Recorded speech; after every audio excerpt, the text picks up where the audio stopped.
Hey y'all, welcome back to my channel. Today I'm baking my all-time favorite banana bread. It's super moist, fluffy, and full of flavor. If you got some ripe bananas lying around, you most definitely need this recipe. So watch till the end and don't forget to like and subscribe for more bakes. Let's get it!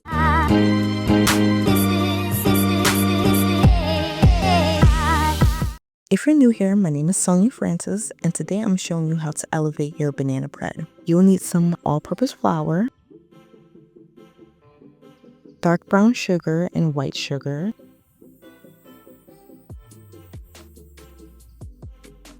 some chopped walnuts or any nuts you prefer, vanilla extract, imitation real, some butter that will melt later on in the video,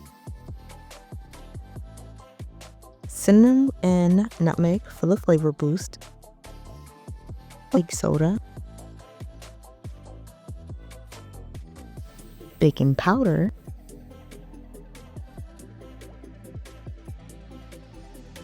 some sour cream, 1 egg, and some ripe bananas. When I say ripe, I mean to the point where you want to throw them out. I promise you, they're perfect for this recipe. I'm starting off with the dry ingredients. I have 1 cup of all-purpose flour, and I'm adding 1 teaspoon of baking powder.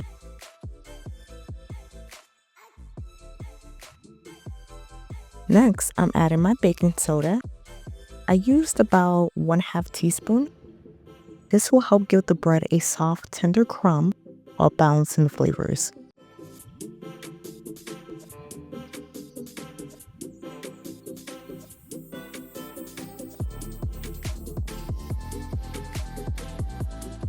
I'm gonna go ahead and add my cinnamon and nutmeg to the dry ingredients.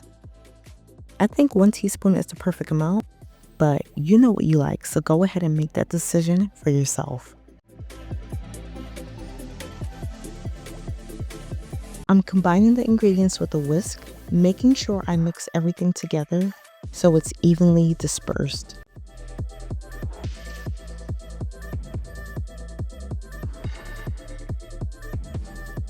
Now moving on to the wet ingredients, I got my 2 very ripe bananas.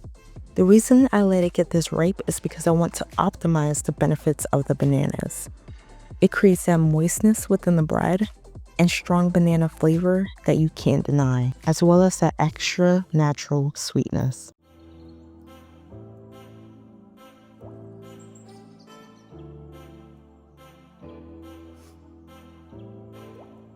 It's super easy to mash them at this point and create the consistency I like.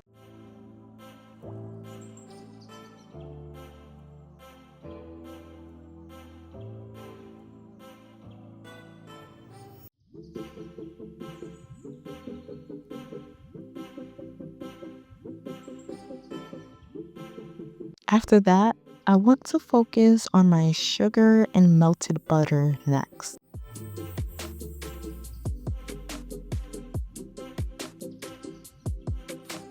I have 1/4 cup of dark brown sugar and 1/4 cup of white sugar. I'm making sure to get any lumps out of the sugar before adding it to my butter.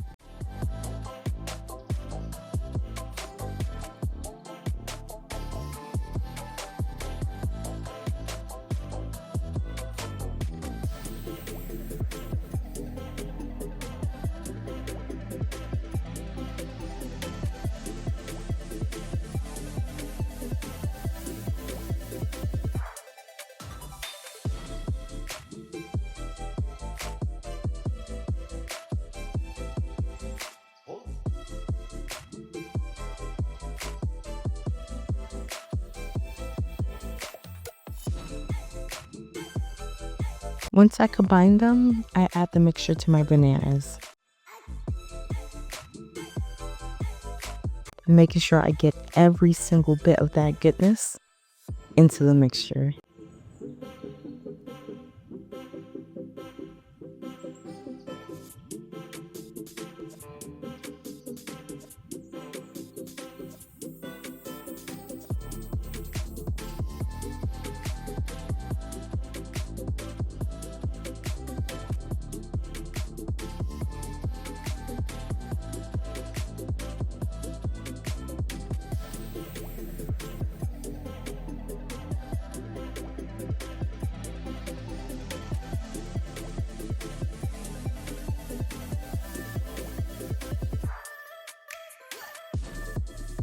Next, you'll add the vanilla extract.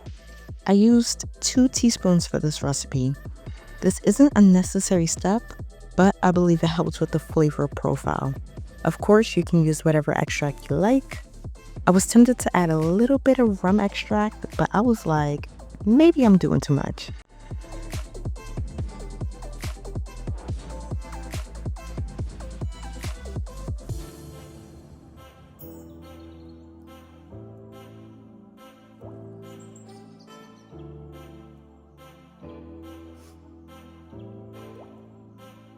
Then finally, you'll add the egg to the mixture.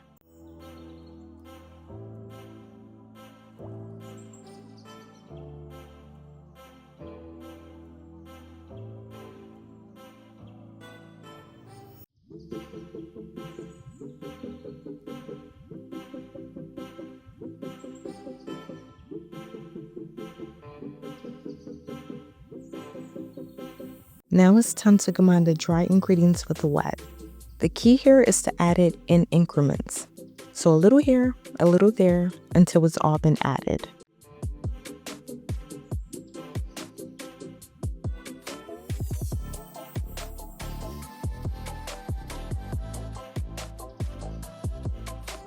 I would say try not to overmix. Once it becomes a cohesive batter, you're good.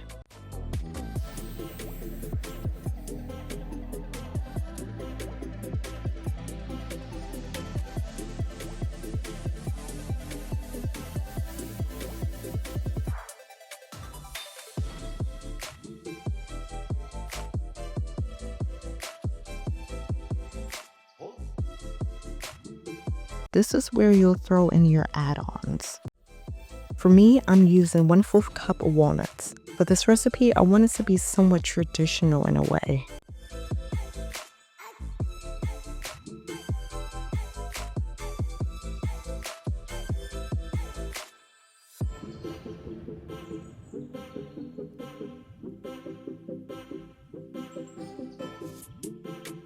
And then at last, the final ingredient, sour cream. I used about 1/3 cup. This helps with the texture. I'm obsessed with it being moist AF at this point. And it activates the baking soda if it wasn't already.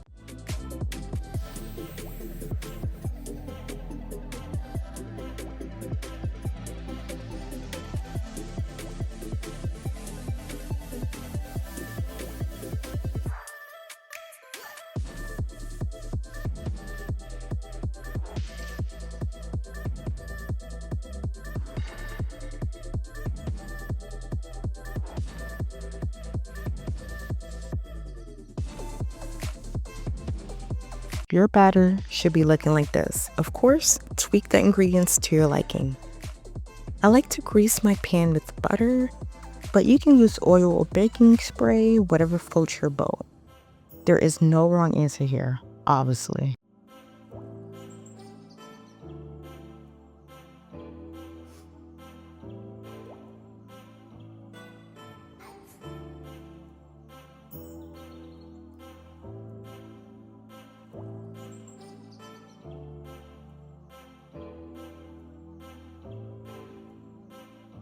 I decided at the last minute to add chocolate chips to the top, but a little bit more sweetness, but also for decor, kind of.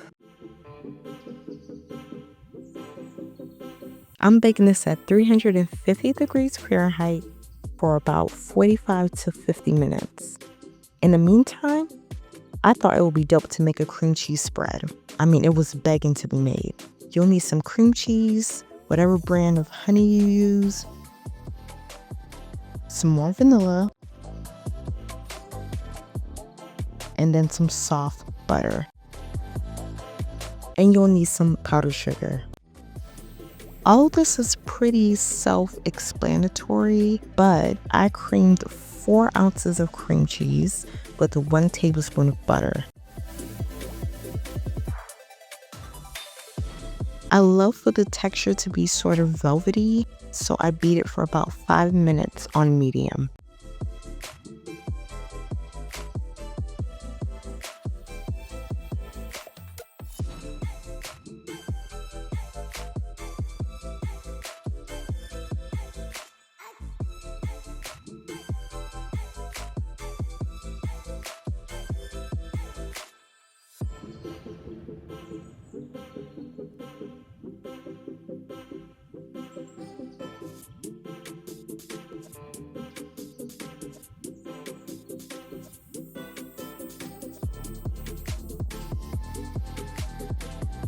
Next, I added 2 tablespoons of powdered sugar and combined that with the electric hand mixer.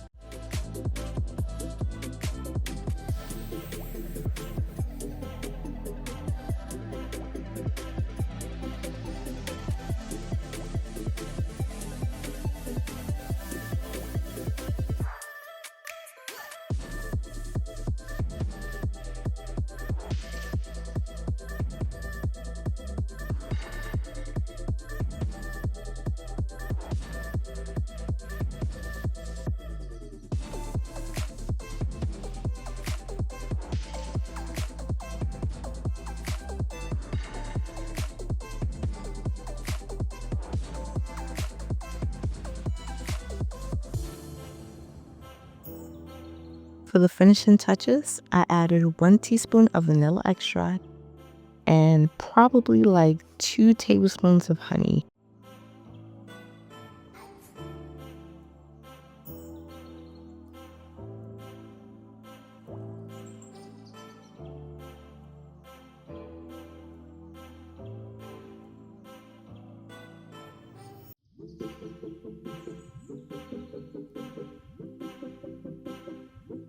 Wow, just look at that. That looks so delicious.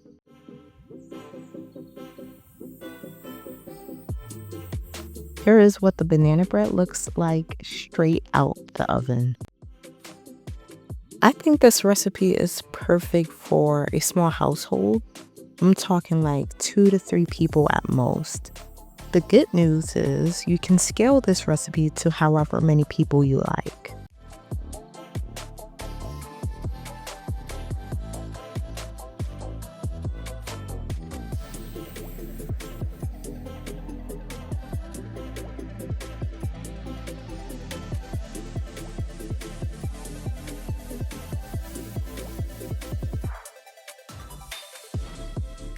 Doesn't that look so yummy?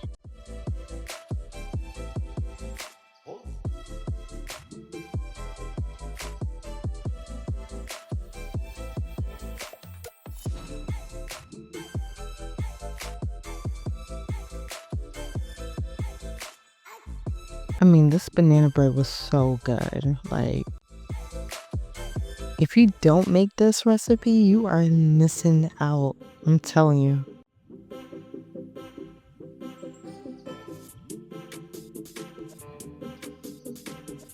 Alright, that's all I have for y'all. Thank you for making it this far. If you enjoyed this video, make sure you give it a thumbs up and comment down below what you like to add to your banana bread. I love y'all. Most importantly, God loves y'all. Peace.